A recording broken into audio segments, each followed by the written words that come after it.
Nacionalismo criollo en los procesos de independencia. Primero, es importante revisar el concepto de la nación como lo muestra Anderson. Predomina la idea de las comunidades políticas imaginadas. Eran imaginadas porque, evidentemente, la mayoría de miembros nunca llegarían a conocerse entre sí, pero siempre se mantendría presente la idea de unión y de compañerismo. Serían limitadas porque incluso las naciones más grandes cuentan con límites finitos, tal que siempre existe cierta exclusión hacia los elementos o individuos externos. Y finalmente es soberana porque sólo de esa manera pueden mantener y garantizar sus libertades, teniendo en cuenta que el concepto nace en la época revolucionaria frente a los imperios dinásticos que controlaban la región. Algunos aspectos clave caracterizaban el surgimiento del nacionalismo y lo diferenciaban del europeo. En primer lugar, los grupos coloniales hablaban la misma lengua que aquellos grupos contra los que luchaban, por lo que no constituía una diferencia o punto de controversia. Por otra parte, el surgimiento nacionalista estaba ligado con la presencia de las clases bajas y populares. Aquí aparece un conflicto, ya que algunas visiones, donde se incluye a Chast, planteaban que se daba en base a un bautismo político, que buscaba integrar a las clases sociales más bajas dentro de la participación política, particularmente ante la falta de una clase media sustancial en el ámbito social.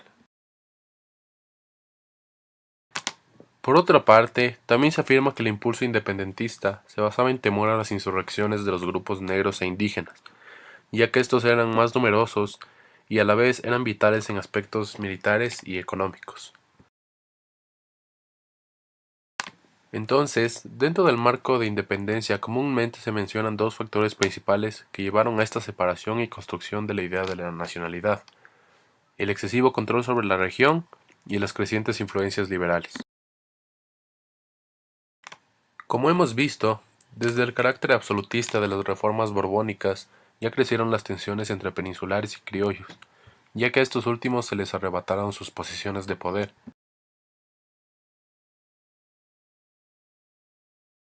Es precisamente su situación la que catalizaría el movimiento de independencia, ya que eran excluidos de una manera irracional y en su posición estaban condenados a la subordinación, sin poder ascender. Sin embargo, este aspecto sería clave en la construcción de las nuevas nociones de patria, como veremos más adelante. Por otro lado estaba el surgimiento de la ideología liberal, que cada vez adquiría una mayor presencia y le daba fuerza al movimiento independentista, también gracias a movimientos como la Ilustración. Los referentes revolucionarios exitosos, como el de las colonias norteamericanas y la Revolución Francesa, también servirían como una especie de inspiración para los grupos locales. Entonces, queda analizar cómo las distintas regiones y unidades administrativas llegan a ser consideradas como patrias que crean un sentimiento de unión. En primer lugar, se mencionan aspectos evidentes como la diversidad geográfica y cultural de la región, tal que cada comunidad era naturalmente propensa a buscar su autonomía, y en esto coincidirían otros historiadores como Herrera. De esta forma, cada una de las repúblicas que surgirían era el resultado de una de las unidades administrativas que se establecieron desde la época de la colonia.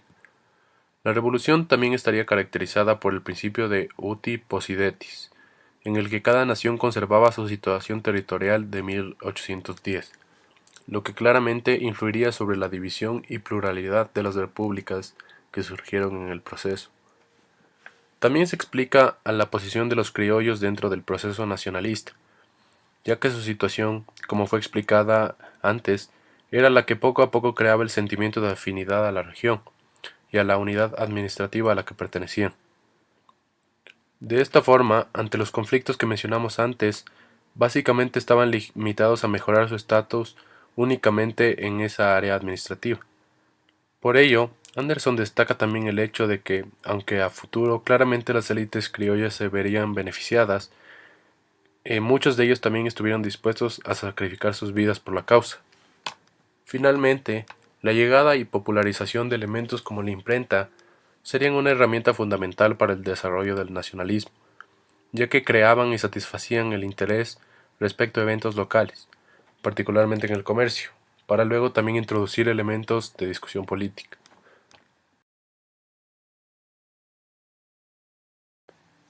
En conclusión, la idea de naciones de Anderson como comunidades imaginadas no surgían a partir de ideologías o problemáticas específicas, como el liberalismo o los intereses económicos, sino debido a la situación que todas estas, como conjunto, generaron en la región.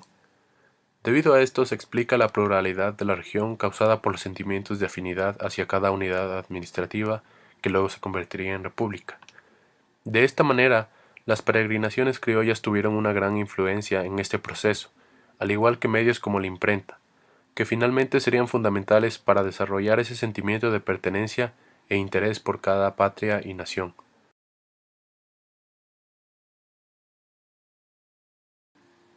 Muchas gracias.